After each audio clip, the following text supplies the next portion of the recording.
오늘은 다니엘서 6장 10절에 있는 말씀으로 함께 은혜를 나누겠습니다.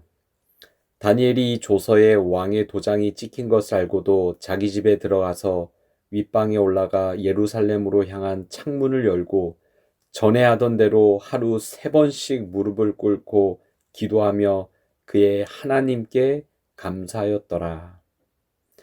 1956년 1월 에콰도르의 깊은 정글 속 짐 엘리엇과 네이트 세인트를 포함한 5명의 젊은 선교사는 아우카 부족에게 다가가기 위해 쿠라라이 강변의 모래사장에 경비행기를 착륙시켰습니다.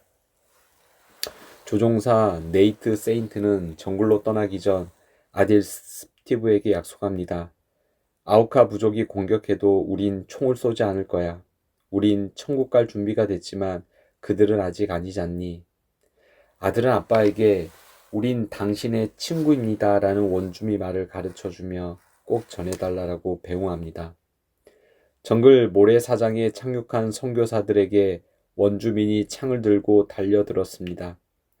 네이트는 허리에 총이 있었습니다. 총을 쏠 수 있었지만 그는 아들과의 약속대로 끝까지 총을 쏘지 않고 동료들과 함께 창에 찔려 순교합니다. 그로부터 몇 년 후 더 놀라운 일이 일어났습니다. 남편들을 잃은 아내들과 가족들이 다시 그 정글로 들어간 것입니다. 원주민들은 깜짝 놀랐습니다. 우리가 그들의 남편을 죽였는데 왜 이 여인들은 우리를 도와주려고 오는가? 그들은 선교사 아내들의 헌신적인 간호와 사랑에 마음의 문을 열었습니다. 그리고 마침내 부족 전체가 예수님을 영접하게 되었지요. 성도님들, 이 이야기는 우리에게 오늘 함께 나눌 참된 믿음이 무엇인지를 보여주고 있습니다. 오늘 믿음의 사람 다니엘에 대해서 살펴보겠습니다. 다니엘은 영웅입니다. 위대한 사람이죠. 그러나 성경을 깊이 읽으면 다니엘에게도 막막한 때가 있고 울부짖을 때가 있었습니다. 왜일까요? 바벨론에서 70년을 살았습니다. 70년 동안 하나님께 충성했고 70년 동안 정직하게 살았습니다. 그런데 아무런 결실도 보지 못했습니다. 그 땅에 영적 각성이 일어났다는 기록이 없습니다. 교회는커녕 가정집회 하나 생겨나지 않았죠. 느부갓네살의 회심이라는 놀라운 역사가 있었지만 벨사살 왕은 다니엘의 존재 자체를 잊어버렸습니다. 왕이 바뀌고 제국이 달라져도 통치자들은 여전히 우상 숭배를 했고 약했습니다. 악했습니다. 죽을 위기에 처한 다니엘을 위해 탄원서 한 장을 보내는 동족이 없었습니다. 왕의 명령에 맞서 하나님께 기도하는 사람은 다니엘 한 사람뿐이었죠.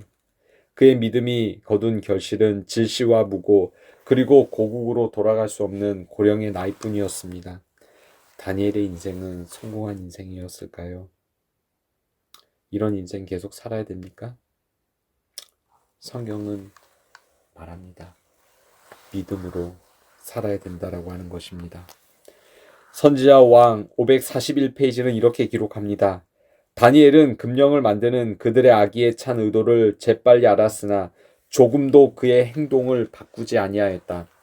그에게 기도가 가장 필요되는 지금에 왜 그가 기도하기를 멈출 것인가? 차라리 그는 생명 그 자체를 버릴지언정 하나님의 도우심에 대한 그의 소망을 버리고자 하지 아니하였다. 그는 자신의 행동을 감추려고 노력하지 아니하였다.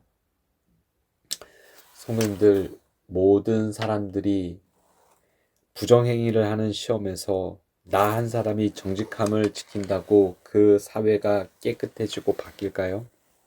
그렇지 않죠. 그런데 그럼에도 불구하고 그렇게 해야 되는 것입니다. 왜냐하면 세상을 바꾸고 변화시키는 것보다 우리에게 더 중요한 일이 있기 때문입니다. 바로 하나님을 기쁘시게 하는 것입니다.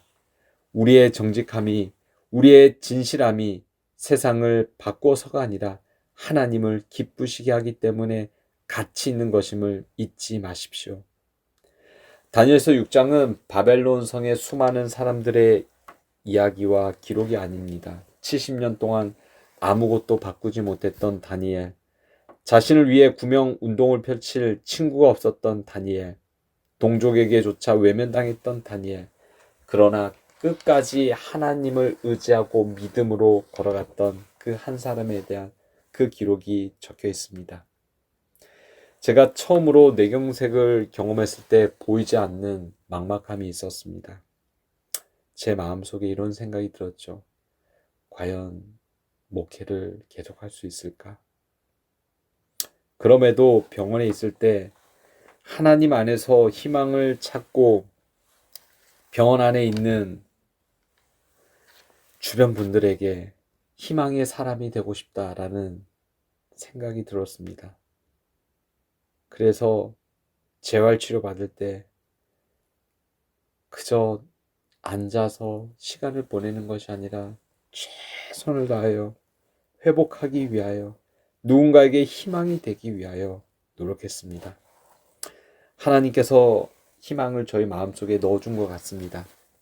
그리고 지금도 저는 주님의 은혜 가운데 성실하게 목회자의 삶을 잘 걸어가고 있습니다.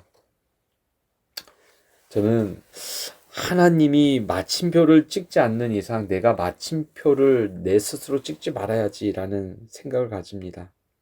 예를 들어서 어떤 길이 있다라고 가정해 보면 만약 이 길이 하나님의 뜻이 아니면 하나님께서 그 길을 막으실 것이고 내가 정말 기도하고 갔던 이 길이 하나님의 뜻이라면 내가 막으려고 해도 하나님께서 그 길을 인도하실 것입니다. 왜냐하면 하나님은 가장 좋은 길로 인도하시기 때문입니다. 하나님이 마침표로 끝날 때까지 중단하지 마시고 하나님 부르시는 그날까지 하나님 약속 믿고 끝까지 걸어갑시다. 하나님이 마침표로 끝낼 때까지 우리가 흔들리지 마시고 끝까지 주와 동행하며 완주합시다. 동행합시다.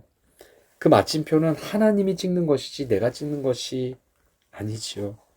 인생의 결산도 하나님이 하시는 것이죠. 그리스도를 바라보고 그분을 따르고 살아갑시다. 나는 진정한 마음으로 믿음으로 드리는 모든 기도를 하나님이 들으시고 응답해 주실 것과 그 기도를 드린 자가 가장 필요로 할 때 축복을 받을 때 그의 기대를 훨씬 초월한 축복을 받을 것을 보았다. 믿음으로 드린 기도는 결코 허사로 돌아가지 아니한다. 교회 증언 1권 121페이지입니다. 사랑하는 성도님들, 세상이 우리를 몰라주어도 우리가 믿음으로 끝까지 그 길을 갑시다. 때로는 조롱해도 믿음으로 살아갑시다. 우리 모두가 주님 오시는 그날까지 신실하게, 진실하게, 거룩하게 어떠한 환경 속에서도 하나님 한 분만을 의지하며 주와 동행하시는 우리 모두가 되시기를 간절히 바라면서 말씀을 마치겠습니다.